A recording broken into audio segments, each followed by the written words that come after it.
Aaron here. Today we're going to be placing the front hubs or front wheel bearings on a Nissan Titan. This procedure is the same years 2004 through 2015. This happens to be a four-wheel drive Titan. However, if you have a two-wheel drive Titan, the procedure is virtually the same minus one step, so it's not too difficult. No special tools needed.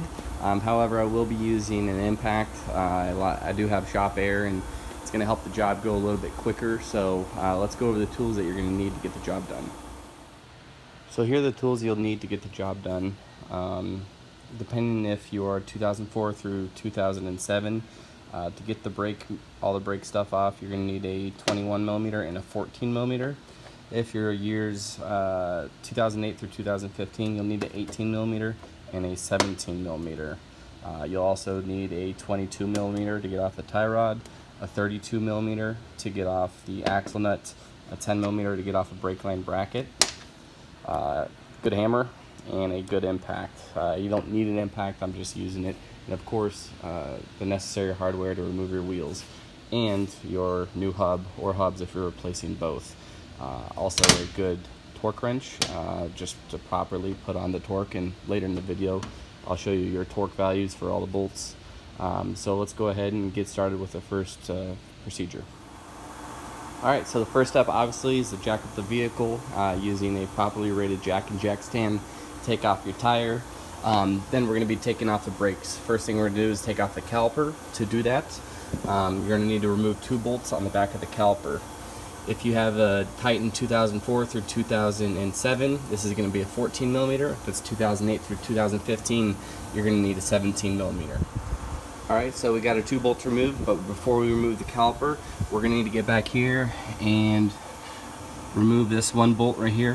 What that's going to do is it's going to allow our brake cable to extend out of the way. I'm going to tie the caliper to the top upper control arm just to make sure there's no stress on the brake cable. So we're going to need to get this off of the spindle right over here. Alright, so now our caliper's out of the way. What we're going to do is remove the brake pads. Good life on those, I'm going to keep them. Then we're going to want to disconnect our ABS sensor, which is back here. If you look at the back of the connector, there is a tab you depress, and you simply pull the connector out. Okay, next step is to take off our caliper mounting bracket. To do that, there's two bolts. These bolts, we're going to need a 18mm. This is an 08, so 08 through 15, 2008 through 2015, 18mm. If you guys have a 2004 through 2007, this is going to be 21mm. Alright, so we can remove the caliper now.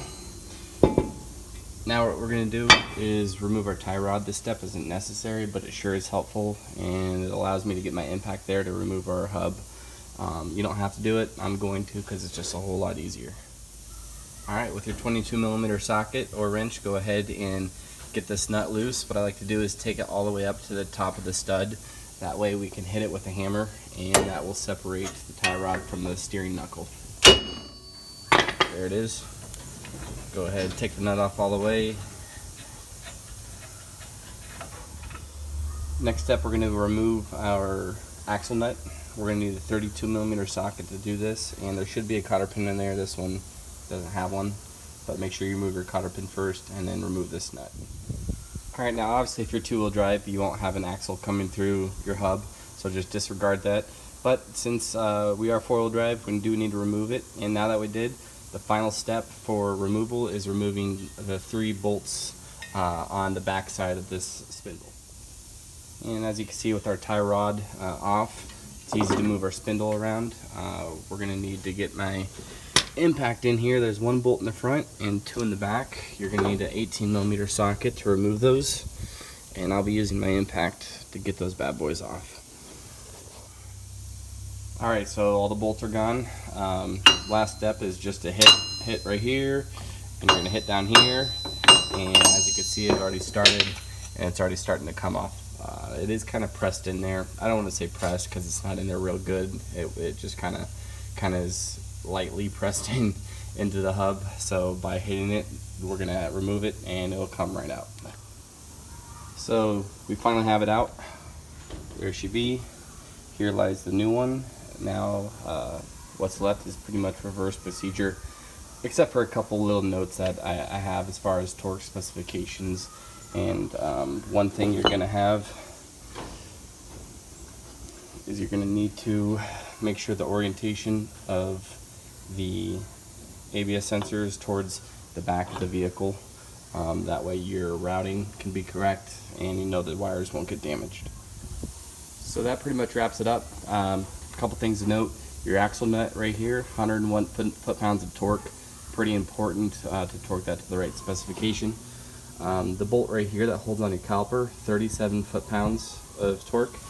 And then our 3 bolts inside here that hold on our hub assembly, they're 145 foot-pounds of torque. You may have some problems to get a torque wrench on there, but you'll need to get the proper torque.